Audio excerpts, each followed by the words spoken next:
Hello, I'm Michelle Jorgensen with Mount Mahogany's Staying Self-Reliance, and today we're going to be talking about gardening. You know, this is my favorite time of year because the garden is just about to start, and I can't wait to share with you little bits about how to make gardening possible anywhere you are, because it is possible anywhere you are. I actually have a cheat sheet today. You know, I don't usually do this, but I want to make sure not to miss anything for you. The first question is, why should you garden? You know, there's a lot of reasons, but in today's world, the reasons are even bigger. The food that we grow for ourselves in our own land, in our own home, tastes better, but even more importantly, it's actually more nutritious than anything you can get from a store.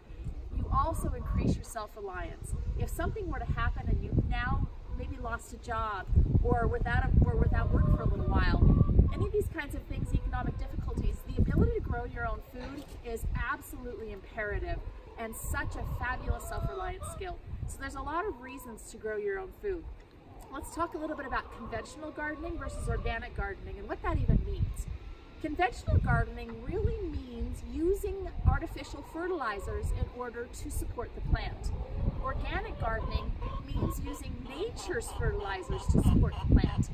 The trouble in conventional farming nowadays is that they've stripped the land of all things that are good. Really, the bugs in the soil are the things that feed the plants. And when they use pesticides on the plants, they've killed the bugs in the soil as well as the bugs on the plants. And what that's done is it's in essence sterilized the soil. When the soil is sterile, the bugs in the soil, there aren't anymore. So they can't bring nutrients into the plants. So then they have to artificially fertilize and add fertilizer to the tops of the plants so that the plants are able to grow. So when we do organic gardening, what we do is we rely on those bugs in the soil, those soil-borne microbes. We rely on them to mine the minerals and nutrients from the soil and bring it into the plant. So we want to be very careful about the soil and what we do with it. Let's talk a little bit about where we should garden. For me, when I moved into this home, we thought about putting the garden way out there. That's actually where the garden was originally when I moved into the home. But I realized if the garden was way out there, then it's that old adage, out of sight, out of mind. And it's a reality. If it's out of sight, it's out of mind. So instead, we pulled up a whole bunch of grass. Actually, we didn't pull it up. I'll explain what we did. But we covered a whole bunch of grass right here, which is just a few feet from my back door. So I am able to come to my garden at the drop of a hat. At the beginning of every meal, I can come out here, I bring a bowl, and I just collect my groceries for every single meal. So it needs to be close to where you are actually growing your food. How do we prepare the soil? I talked about it being so important that we take care of it. You have to feed it organic matter, and what organic matter is simply something that used to be alive. So we covered all of our beds in leaves last fall. We used all kinds of straw and fertilizer, straw and manure. We have chickens, you're probably hearing them clucking in the background. Those chickens go through all of our kitchen waste all year long and create compost for us that we then add to these beds. So we're very careful about only adding things that are alive to the soil. And that really creates that healthy microbial action that helps to make your plants healthy. So where can you get soil like this? If you don't have chickens right next door, if you don't have leaves, how can you do this? Well, here in Utah where I am, we can go to a store called IFA. They have a blend that's called Church Blend that's a really nice growing medium. Most any nursery is going to have a growing medium. So call up a nursery and say, hey, what do you have that I can add to my soil that's compost based and organic based and will really build your soil? That's what you need to add. Now people often say, well, do I till? I don't believe in tilling. There's big controversies about this actually, but I don't believe in tilling because I want to keep the nutrients right there at the soil and then have them go down as the roots go down. So I add my amendments or the compost or whatever I'm going to add right on the top of the soil, and then that's where I plant into. So that's going to be the most nutritious place for that plant to start growing. Those nutrients are going to soak into the soil as the water takes it down, and the roots will follow. So I actually don't till because tilling also introduces a lot of air and things into those microbes. I kind of like to leave them be. They're really happy where they are. Now, which things do I want to plant? There's something that was written by the Environmental Working Group. It's called the Dirty Dozen and the Clean 15. They print this every single year, and what they do is they analyze which plants have the highest pesticide residue of any of the plants in the grocery store. So what I do is I look at that Clean 15 list and I figure, these are clean. I can buy these in the store safely. So everything on the Dirty Dozen list I try to grow if I can. Not everything's possible to grow where I live, but as many of those things as are possible I try to grow. And then I grow things that our family likes. So those are things like greens. We eat a lot of greens, so of course we grow greens. They're easy to grow. Everybody loves their tomatoes and their squash and those kinds of things. I grow a huge variety of food, but it's really what you're going to eat. Don't grow something you're not going to eat, because then you're not going to pick it, and you're not going to weed it, and you're just going to forget it. Where do you get the seeds? So I love a company called Baker Creek Seeds. There's a few great seed companies, but the thing you need to make sure of is that you're getting non-hybridized seeds, that you're getting heirloom or open pollinated seeds is what they're called. Sorry, it's a little windy today. Because if you get a hybrid seed, for example, this is a cucumber seed. Now I can harvest a cucumber this fall. I can save seed from that cucumber, and next year I can plant those same seeds. So this little packet of seeds has turned in exponentially into hundreds of seeds down the road from each cucumber that I'm able to harvest. You cannot do that with a hybridized seed.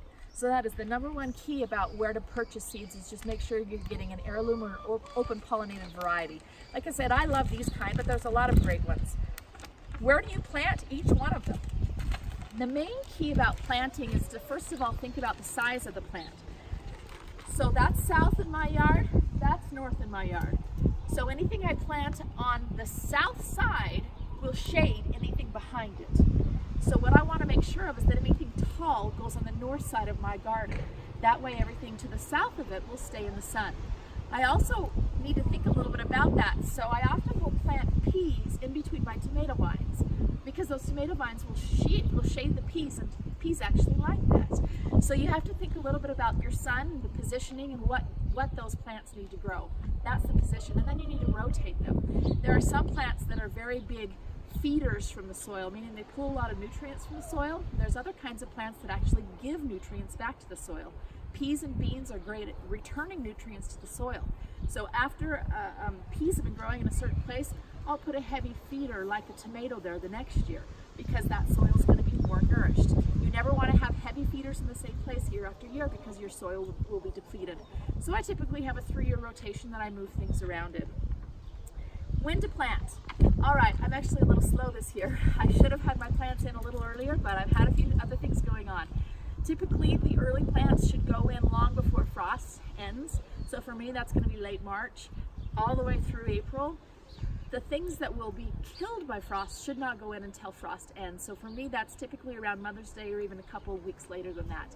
You need to find out your zone. You can look that up. Look up your zone for where you live, and it will give you the last frost date. That's the main number you need to know, or the main date you need to know. Things that will get killed by frost get planted after that. Things that will not get killed by frost can get planted earlier than that. How do you plant? So there's a main rule of thumb that says you should plant the seed 3 times deeper than the thickness of the seed. So every seed's going to be slightly different, and all you have to do to figure it out is look at the size of the seed. So this is a squash seed, and you can see it's actually fairly big sized. So I'm going to plant that 3 times the thickness of this squash seed. A carrot seed is almost not even visible. So carrot seeds I'm just going to sprinkle on the soil. So that's just the rule of thumb, 3 times the thickness of the seed. How far to plant them apart? There are basic guidelines on the back of every seed package how far to plant them apart. I always push the guidelines a little bit because I plant quite intensively. But what you do want to watch for is, as that plant is maturing and getting larger, if it's bumping into its neighbor and causing the soil to get very shaded so that its neighbor is not able to get enough sun, then pull one out. I always hate to pull out plants, but I just think they're early harvests. And oftentimes you can use the greens on that plant as an early salad or something of that sort. How do you water? All right, well, what I'm doing in my garden right now, you can see there's some sprinklers here and here. It's actually the worst way to water is an overhead watering system. But you know what? It's the easiest and the simplest, and something that you can just put in overnight. So out here in my main garden beds, I do have overhead watering. Is it successful? My tomatoes typically are about 8 feet tall by the end of the year, so I think it's successful. It actually works really quite well. In my greenhouse back there, I use drip watering. And the reason I do that is because I really want it intensively getting to the ends of the roots. You can do any way you want. My rule of thumb is just use whatever you're gonna use. And if it's too hard to do it, you're not gonna do it. So just put a sprinkler out there and hook it to hose if that's the way that'll work for you. Pest control. People always ask me about pest control. How do we take care of bugs in our garden? The main rule is if the soil is healthy, the plant will be healthy. be able to resist the pest all on its own. So it's a little bit of an interesting thought, but it's the same way our bodies work.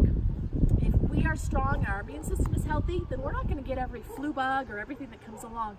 The same thing with your plants. So if you've nourished that soil and put a lot of organic matter in that soil, the plant will be healthy enough to resist the bugs all on its own. I know it sounds crazy, but I do no pesticides of any variety in my garden. I never have. Now, let's say September, when it's been hot and it's been a hot, long summer. By September, I'm getting aphids in my broccoli. But I've been harvesting them for 3 months up to that point, so it's okay. I'm going to let the aphids have that broccoli. But the broccoli's been stressed by the heat for 3 months. So because it's been stressed, it's pulled all the nutrients out of the soil, it's not able to resist those aphids anymore. It's okay. It's just kind of the circle of life. Then that gets thrown into the chickens, and you know who loves those aphids? Those chickens. That's feast for them. So that's how we take care of pests. The other thing I do is I spread things all over my garden. So for example, I don't put all my broccoli together because the aphids are going to find it really easily, and that ground is really going to become stressed. So I'll have a little broccoli here, a little broccoli there, a little broccoli way over there. Pests have a little harder time finding it, and the ground doesn't get as stressed. Raised or in soil. You'll see I have both. I have raised beds here, and I have things that are growing just in the soil over there. The reason for a raised bed is a couple of reasons. The soil will warm up quicker in the spring, so you can plant a little earlier. And if you see these here, these supports are for plastic, and in most years, these beds are completely full by this time of year because I planted in the fall, and I've covered them with plastic all winter long, and they're growing strong by now. This winter I didn't get them in, but that's a reason to grow in a bed, is because you can often grow year round. And the soil is easy, it's easy, so if that's all you have, then just put it in the ground. Put it wherever you have. Now I did tell you that I was going to tell you how we turn this grass into a garden. We didn't pull up the grass because the grass is fabulous organic matter.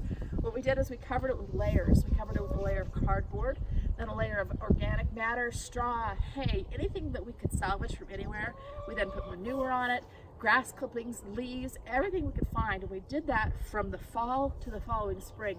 By the time the following spring came, it was ready to be planted into, and we didn't have to pull out any grass to do it. We just used that grass as organic matter. All right, options for gardening. There's a lot of things. If you don't have, a great big place to be able to put a garden, that doesn't mean you can't garden. Put it in a flower bed. Put it in front of your home. Put it as edging along your lawn. Have a pot in the back porch that has a tomato growing in it, or some strawberries growing in it. Something of that sort. Just start something small. That's the big thing. Just start something small, have success at it, and then gain a little confidence. And then next year go, you know what? I think I'm going to cover a little patch of grass back there, because it would be beneficial for us to be able to do that. Now I want to show you my only 2 gardening tools that are absolute. It looks like one of them blew away. The other one's over there. So you have to have a great set of gardening gloves. Mine has a hole in the thumb, so you can tell that this thing has been well used. But the nice thing about this kind of glove is that it's stretchable and flexible on the back, and it's a little bit waterproof on the palm. So you can see how this is really very, very easy to use, and it's well used in my hands. This is the other absolute gardening tool. It's called a Japanese gardening knife. This is also well used and abused in our lives, and we did put orange duct tape around it because when it falls on the soil, you can't see it oftentimes. But if it has orange duct tape, then you can see it and you can identify it and not throw it away with the rest of your things. So this is the only thing I use to plant. Typically all I do is make a trough in the soil, plant right into it, and then sweep it back across the top. These are the only tools you need. So gardening doesn't have to be expensive, it doesn't have to